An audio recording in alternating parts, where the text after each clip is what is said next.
It's July 18th, 2014, around 9:25 p.m. Joe and I are hanging out, and Jody's taking a bath. Hello, I'm Tony. I'm Nick's former landlord and one of his best friends since 7th grade.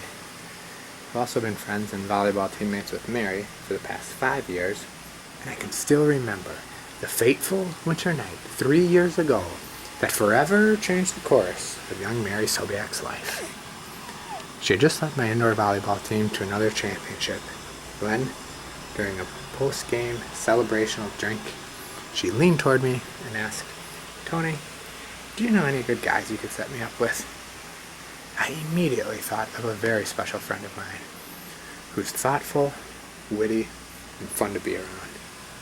My friend, like Mary, enjoys sports, traveling, and spending time with his family.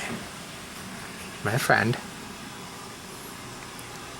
better yet, my friend, you okay, Joe? My friend, like Mary, enjoys sports, traveling, and spending time with his family. Better yet, he too values his faith, and he even happens to be Catholic. But there was one serious problem, a deal breaker. My friend, Brian Hansen, lives in Iowa. So I just looked at her and said, "Gee, Mary, I don't know. There's this guy Nick living in my basement." They went on one date, at which time my wife and Rick's wife were so convinced the couple would get married that they immediately began planning this wedding. That is how perfect of a couple Nick and Mary are. I truly admire both Nick and Mary as individuals for many, many reasons. And together, they form an extraordinarily rare couple. Rarely do you find two people who are so incredibly caring, engaging, gracious, grounded, and genuine.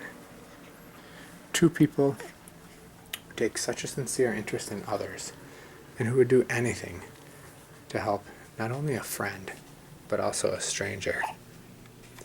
Two people who always find a way to get along with everyone in the room and who so clearly bring out the best in each other.